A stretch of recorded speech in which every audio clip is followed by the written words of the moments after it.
Hello, everybody. This is a recording on academic writing. It's very important when you are engaged in university education that you understand the expectations that is required of students at university. Of course, if you are coming to university for the first time, i.e. you are doing a degree which is at level 3, what we call a foundation degree, that kind of gets you ready to go into university, or whether you're at level 4, 5, or 6, which is what we call undergrad, you are expected to produce work at those kinds of levels.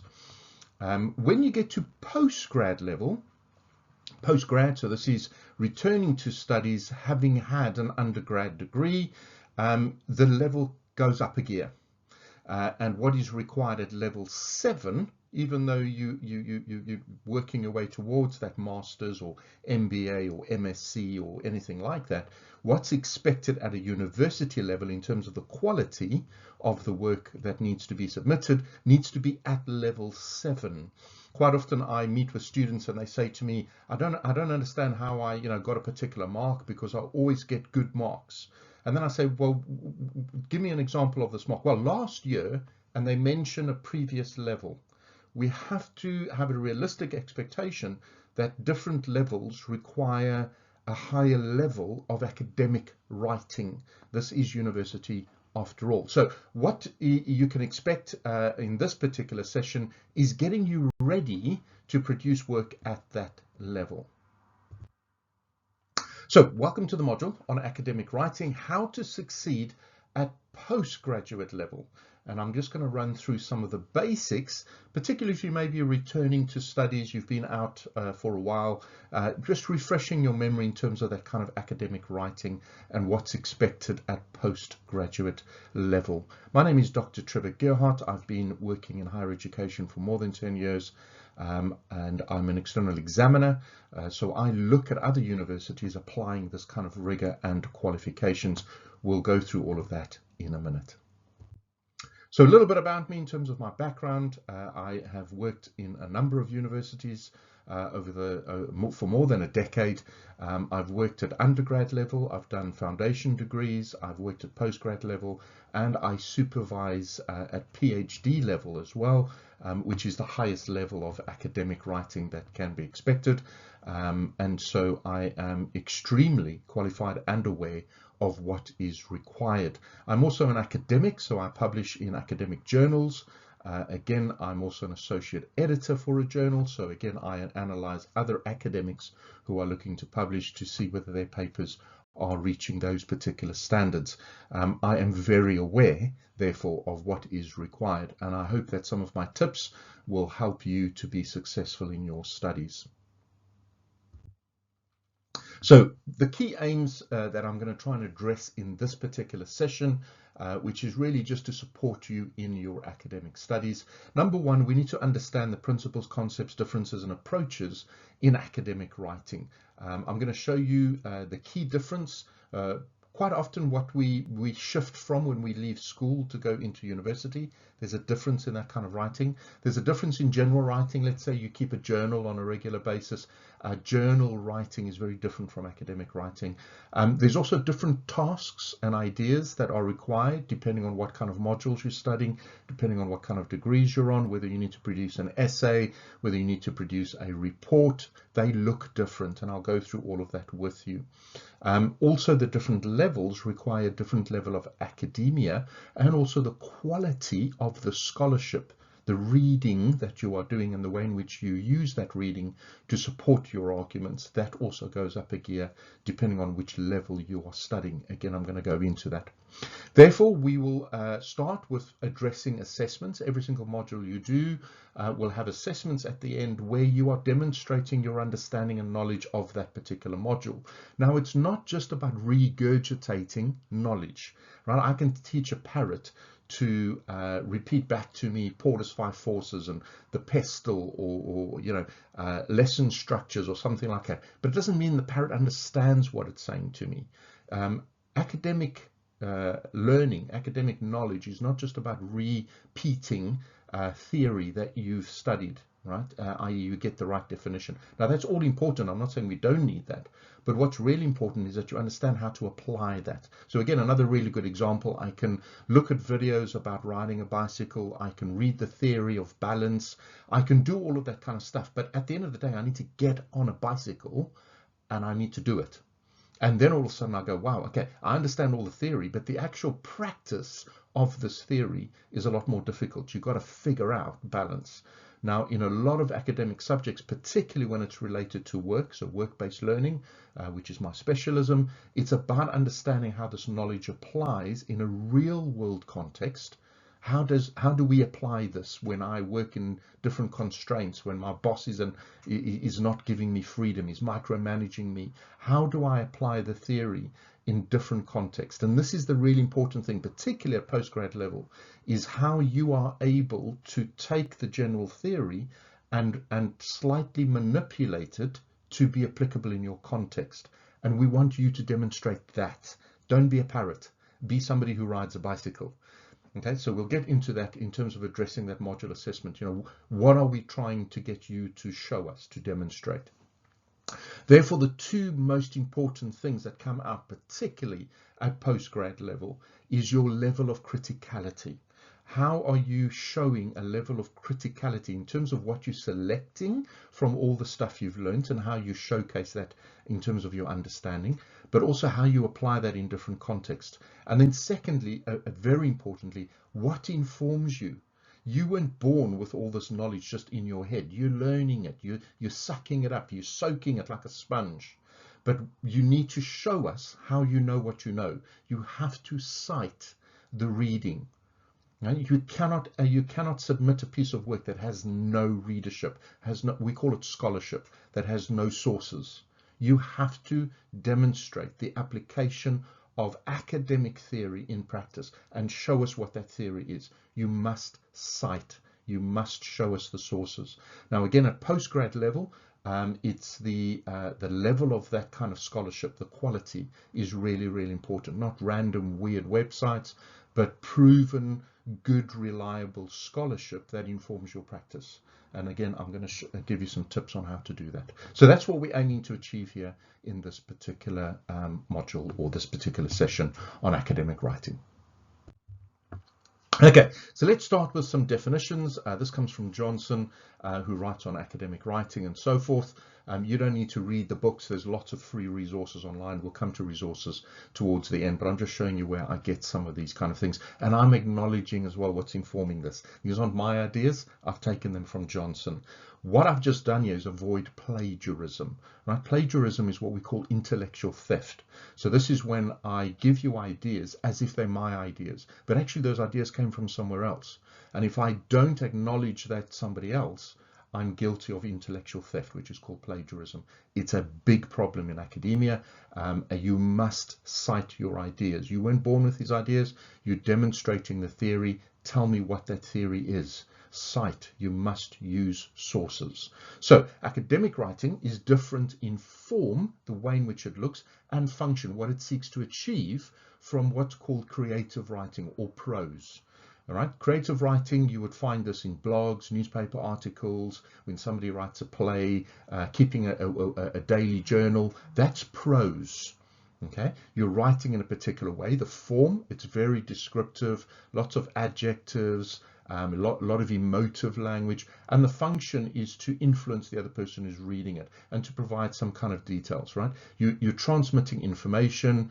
You're trying to do this in an efficient way, so you're not trying to waffle too much, but you are trying to persuade somebody else. But it's quite emotive writing.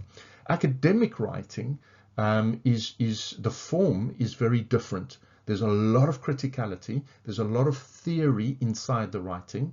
And therefore, the function is to present reliable, trustworthy information applied in particular context. That's academic writing.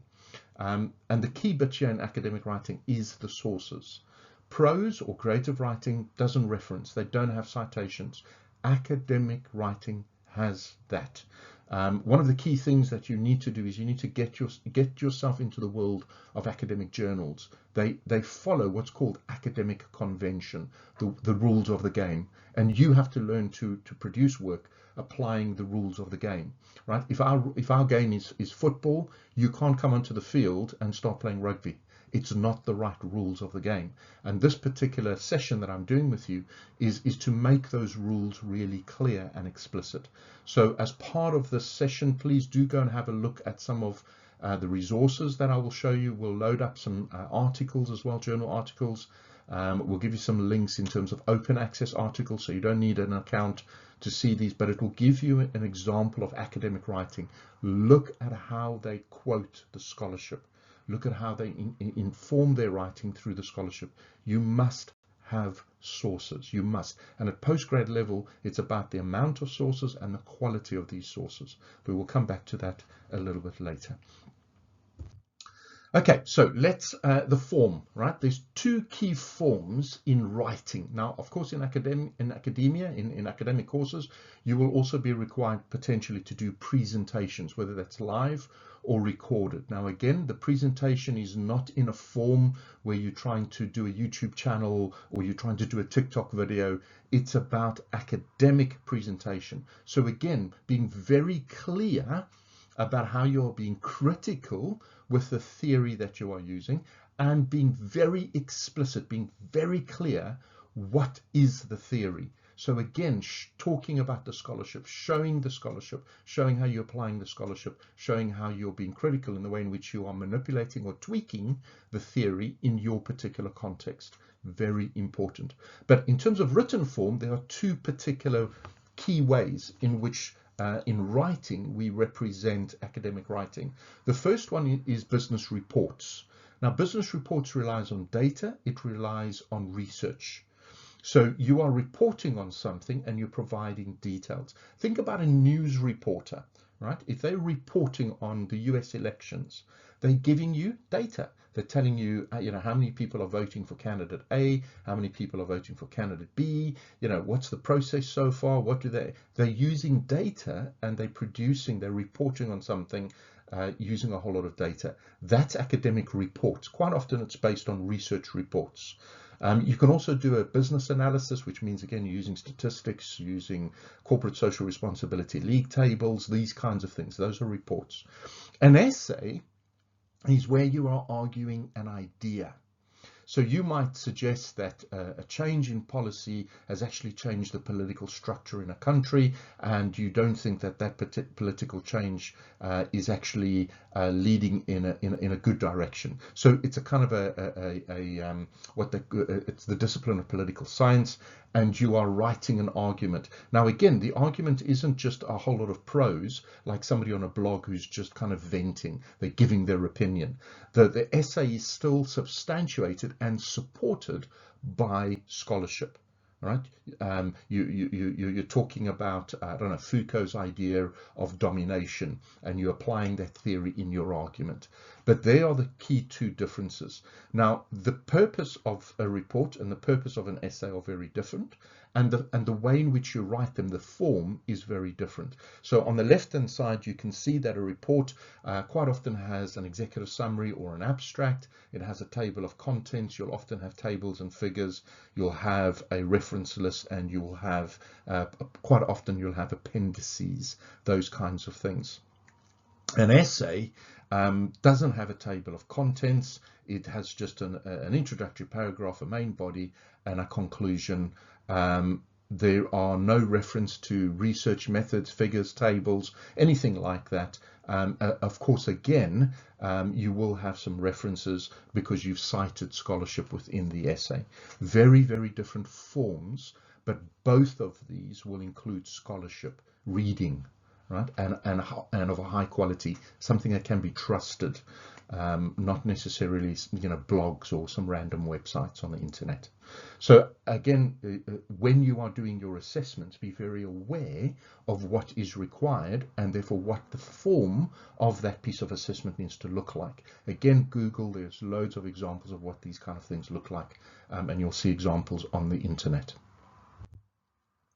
Right, in terms of academic writing, there's three key ways in which we write in academia. Now, don't forget again, academic writing, it's about criticality and it's about scholarship, the reading. All right, these are the two key things that you are doing in academic writing. So the way in which we do this, we are either doing expository writing, we're trying to explain, describe, provide information, communicate knowledge in some kind of form. So a business memo, a business briefing, these would be expositories, right? They're explaining, they're describing, they're providing information.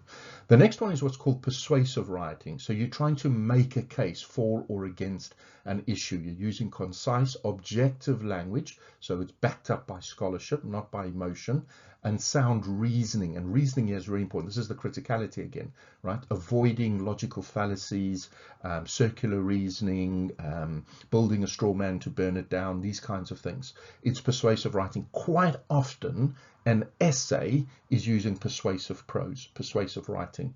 Okay, your business reports, those kinds of things, in a lot of cases is the inquiry, which is the last bit of writing. This is a process of asking a question, gathering the data, and then using the data to answer the question. In other words, we do this when we research something, if we are doing market research, if we're analyzing whether we should expand a business into another country, if I want to test whether the way in which I'm teaching is better than the way I used to teach, and I'm doing action research. All of these, this is inquiry writing, and this is where the reports come in.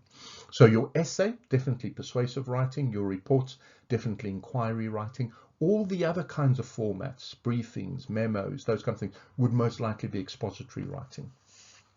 Again, look at the form, look at the nature and how these differ. Two key things, don't forget the level of criticality. You're not just giving your opinion, you're not being emotive, you are backing it up with scholarship, right? And we're going to look at criticality in a minute. So in terms of the assessments that you are doing on whatever module you're doing, I want to give you a couple of things to think about. The first one is check what kind of output is required. Now, I've just told you about academic writing. I've shown you what a report looks like, how that differs from an essay, that you have expository, that you have inquiry, that you have persuasive writing. What kind of task is required from you? Are they expecting expository? Are they expecting inquiry? Are they expecting, what was the other one? Expository, descriptive, you know, the other one, all right? What type of writing is being required? Also, what is the format? Now, again, the format gives you clues in terms of what needs to be in it, in terms of the form of writing. Are they asking for a presentation? Well, a presentation needs an audio.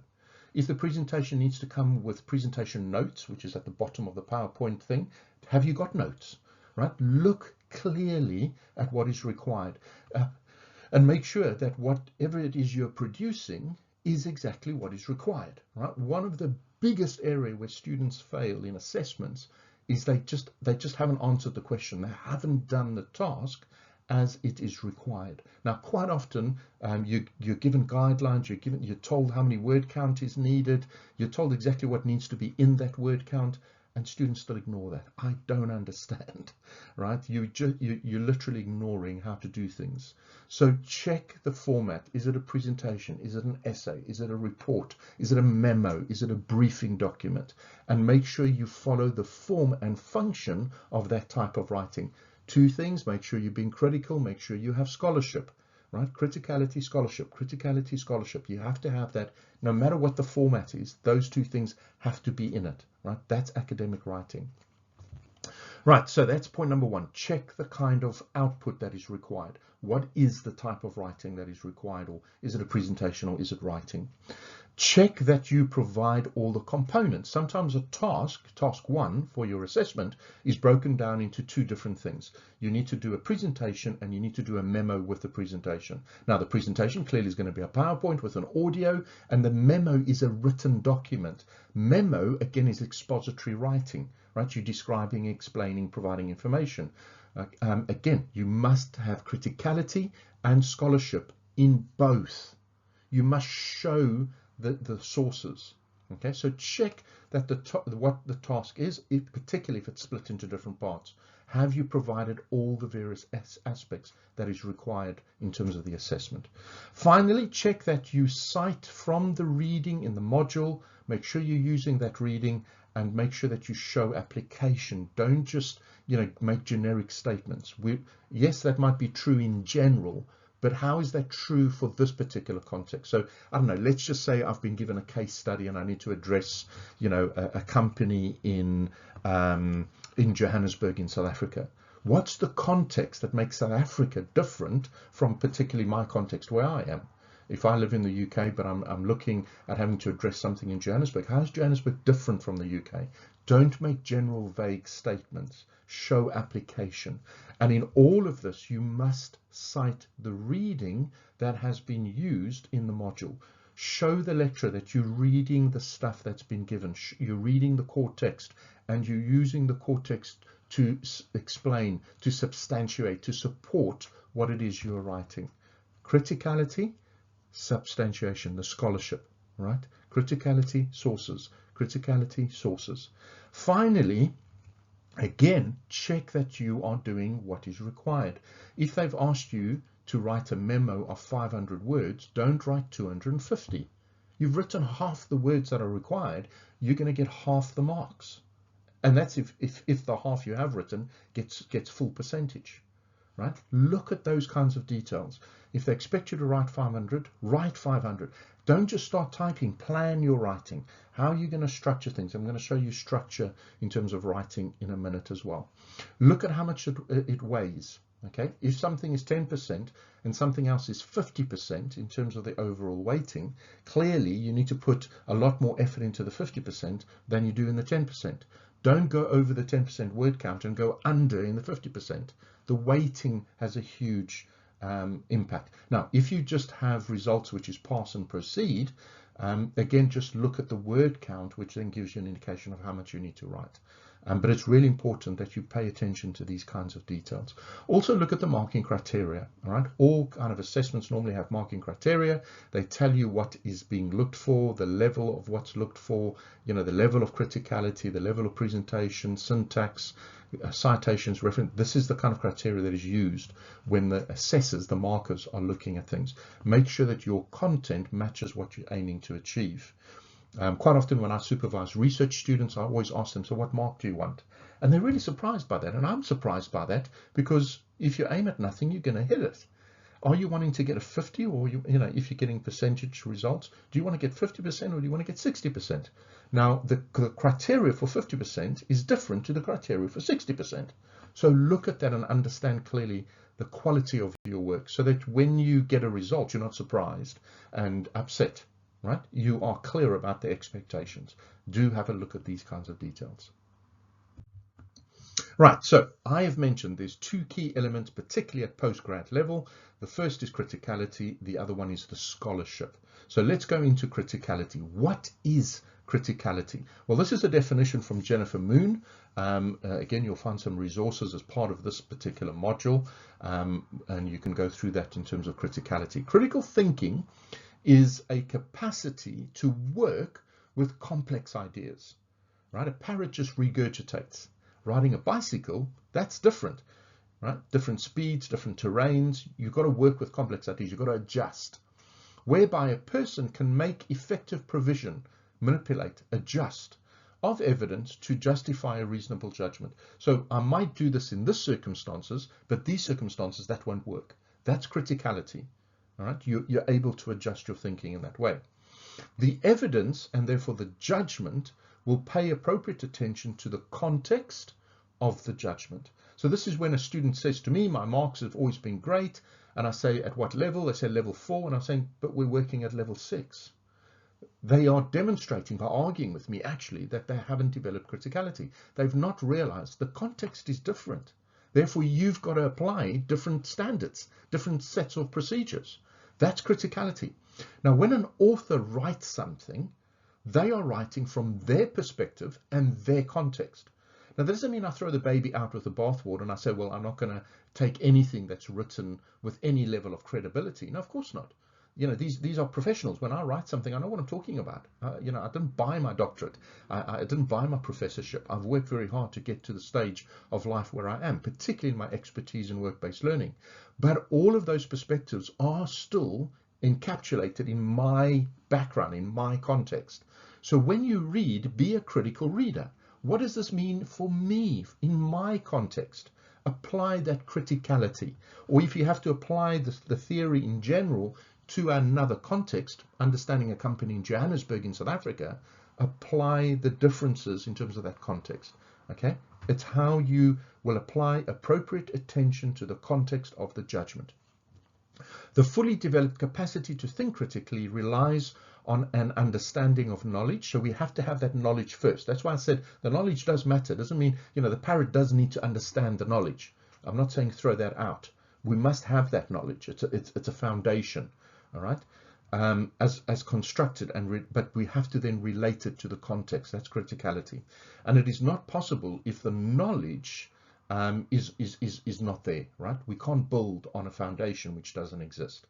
So you have to understand the theory, understand the definitions, read the books, engage with the theory, and then having had the theory, you can apply criticality by changing or adapting that theory for other different contexts. But you must get the theory first. In other words, you have to read the books, right? And often an assignment that doesn't have any reading in it, no scholarship, no citations, could be an indication that you haven't read anything, which means the basis of the knowledge is not there. Therefore, how can you be applying criticality when you don't have the knowledge in the first place? All right. So criticality relies on that knowledge, but it then relies on you adapting that knowledge for the context. And do you show how you know that you need to do this differently in the context? Could be culture, could be the size of a company, could be the different kind of learners. How are you adapting? Okay, so what does this look like practically? Now, on the left-hand side is descriptive writing. This is prose. This is creative writing. Creative writing, so people that do blogs and just kind of vent, give their opinions, no scholarship, no citations. This is kind of what they do on the left-hand side. This is not academic writing. Academic writing is what's on the right-hand side, right? You identify significance. So let's just say, for example, John walks in and I say, John is happy. Okay, that's descriptive. I'm describing John. But what does that mean? Is John normally happy? Well, what's the relevance of your statement? Well, is John not normally happy? Oh, this is significant. Why is John happy today? Has he won some money? What's going on? State significance. That's critical analytical writing. There's the criticality in the writing.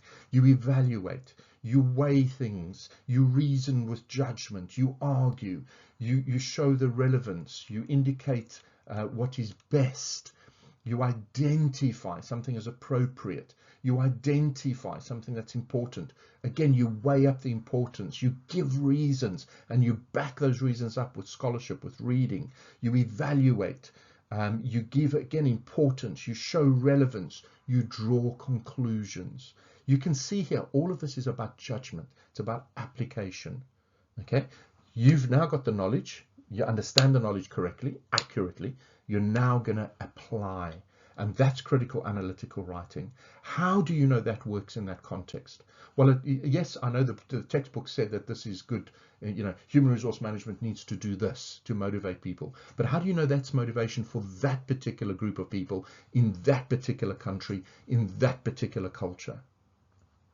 Right? That shows application. You must show that. And here's a really good example of the difference between descriptive writing, which is prose, which is used on internet and whatever, and academic writing. And this is all these arguments, all this weighing up, all this evaluating is supported by the reading, and good quality reading, reliable reading.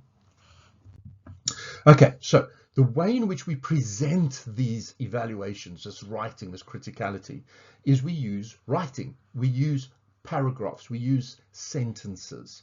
These are kind of like puzzle pieces, right? Every paragraph is a puzzle piece.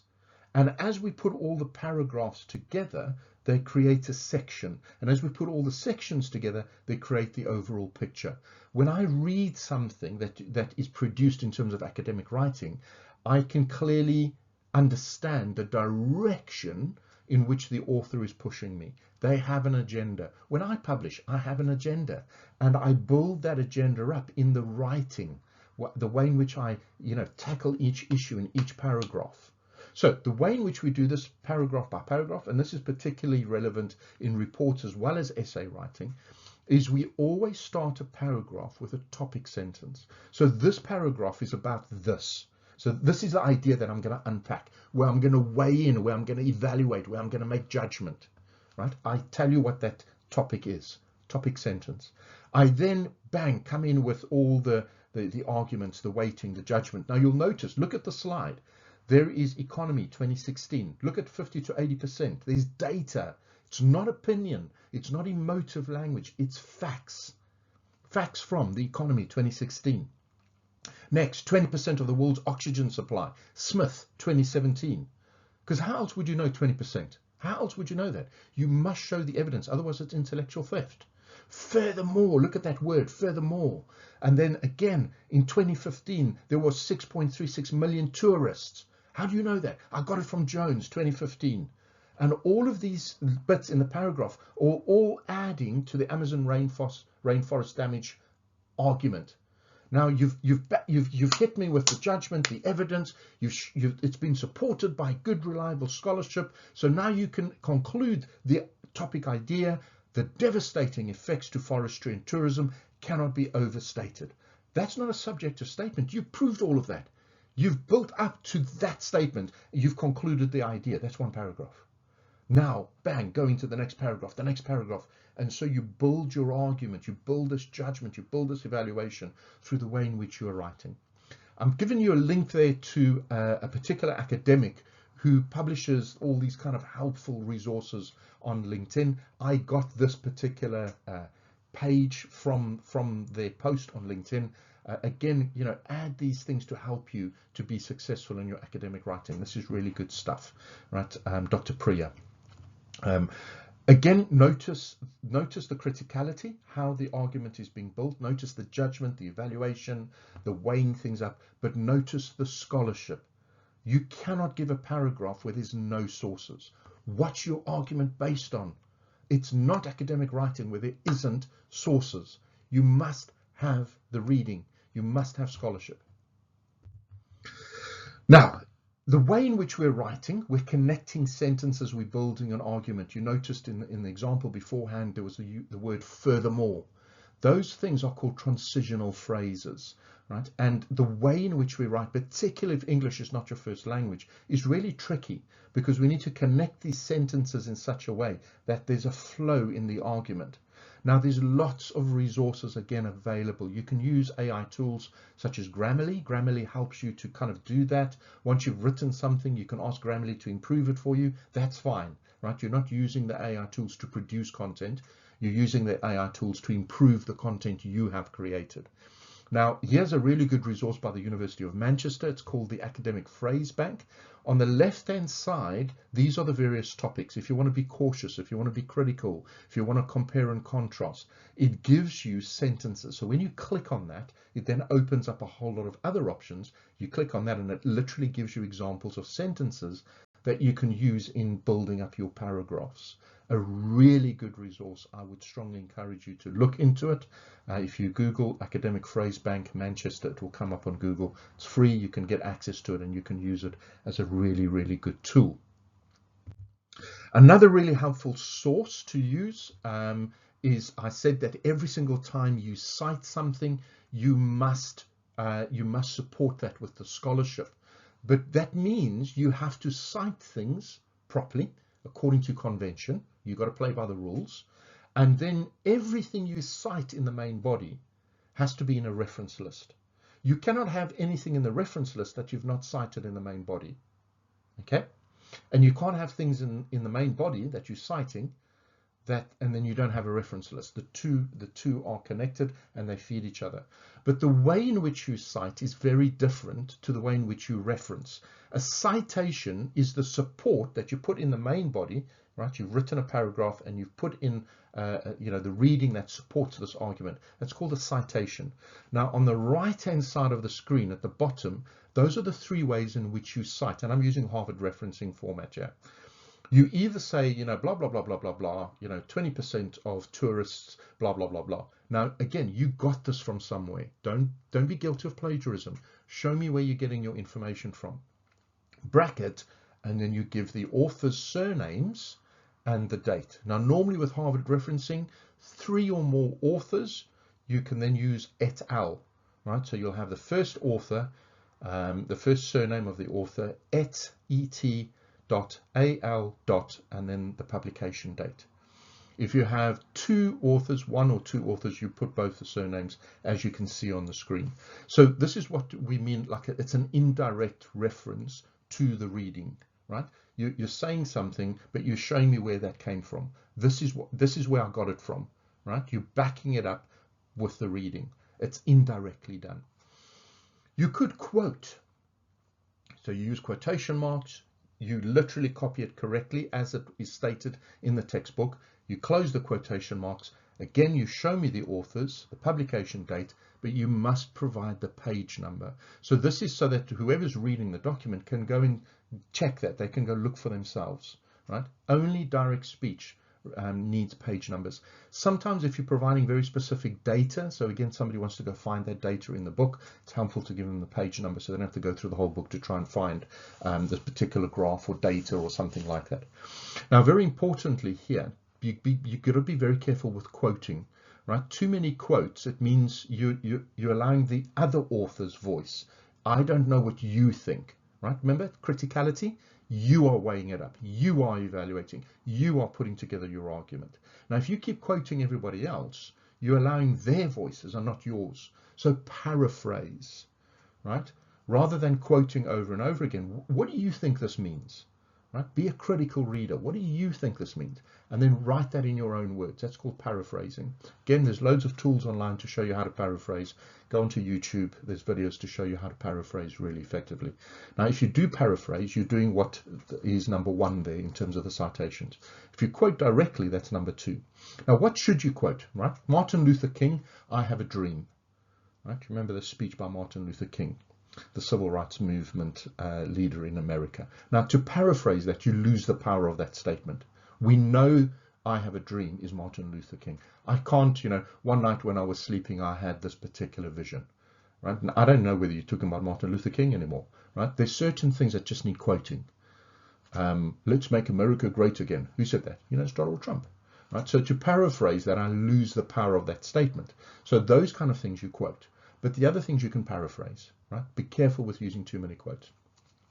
The third kind of citation in a document to support your argument, to support the writing, is to refer to the author. The author, blah, blah, blah, has this kind of argument, right? And what you're doing here is you're aligning with that author, or you're saying, actually, they said this, but actually, I'm not sure about this view. But I'm telling you about this just so that you can see that I'm not trying to just only pick the things that agree with me. I'm trying to show you that I'm listening to the argument overall.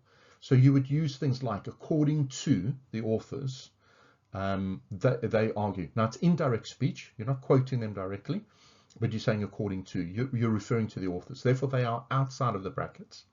The publication date is in the brackets, and off you go. Now, again, you could do a direct quote. You could say according to, and then you could do a direct quote. Right, so you put 2 into number 3, but this is where you're referring to the authors directly. They come out of the brackets, they come out of parentheses, and then you continue your sentence. So those are citations. Now, because I have cited Masood and Haki 2021, they have to be in my reference list. On the left-hand side of your screen, there's the reference, and that's Harvard referencing. Now, this is really difficult to do. People try and memorize these formats. Don't, right? Download, again, if you go onto the internet and you say Harvard referencing, there will be loads of universities with loads of PDFs that give you an example of how do you reference a journal article, how do you reference an internet source, how do you reference a book, how do you edit an author, how do you reference an author in a book. So they're just an author, they're not one of the editors, etc., etc. Okay, all of that's there for you. However, there's a really good resource online called mybib.com. So I've given you the address there. You can literally see what it looks like. Mybib.com. You can select the kind of referencing that you're doing. So whether it's Harvard or APA or whatever, and then you literally can add your journals, your internet, your books. It's really, and then it creates it for you. It looks for it. It's very user friendly. It looks for it and it creates the reference. And literally you can copy and paste, and it even creates the citation for you, which you can then include. But don't forget my rules on the right-hand side on the corner there. If you're referring to them directly, because the citation will just put it into brackets automatically, you must make sure that you're applying it correctly in the way in which you're using that. So again, some huge amount of resources that are available to you. One more resource that I just want to share with you, again, to help you in terms of this academic writing, the way in which you put your paragraphs together, are these transitional phrases. Mix it up, right? Keep the flow going. So if you want to emphasize something, those are all the different words that you can use to emphasize. If you want to show addition, so you're kind of building an argument by saying you're not the only one that thinks this. The theorists, the ones that really know what they're talking about, they also say this. So along with, right? Moreover, furthermore. Right, so you're showing what's what we call truth by consensus. If you want to show contrast, to show that criticality, you're weighing things up, right? Contrast, you have to weigh pros, cons, that you're showing contrast. There's the transitional phrases. And if you're trying to show some order, I don't know, maybe a development of policy over time, then you can use those different kinds of words. Again, there are absolutely loads of resources available on loads of university websites and just generally on YouTube and on Google, where you can find more transitional phrases, etc., etc. Please don't struggle on your own. With the internet today, there's just so much information out there that can help you, particularly videos. If you're a visual learner, you like to listen and watch, then look for these things on YouTube. It will show you how to, produce this, produce that, what it looks like. If you need to do a memo, what is a memo? Go onto YouTube and listen and watch a video. If you're happy to read documents, you can Google, and again, you'll get images, you'll get documents that come up in terms of that. Everything is there to help you, and hopefully this has also been really helpful for you. Now that you've finished watching this recording, you'll notice in the module page as well, we've given you a few other resources. One from Jennifer Mooney, Developing Your Own Criticality. There's a free book on academic writing, so how to be an academic learner. It's written at kind of an undergrad level, but it covers all the basics, so giving you that free of charge as well. I found a free copy on the internet, so the book's there for you, and a couple of other documents that will also just be helpful in making sure that you're being successful in your academic writing. So good luck.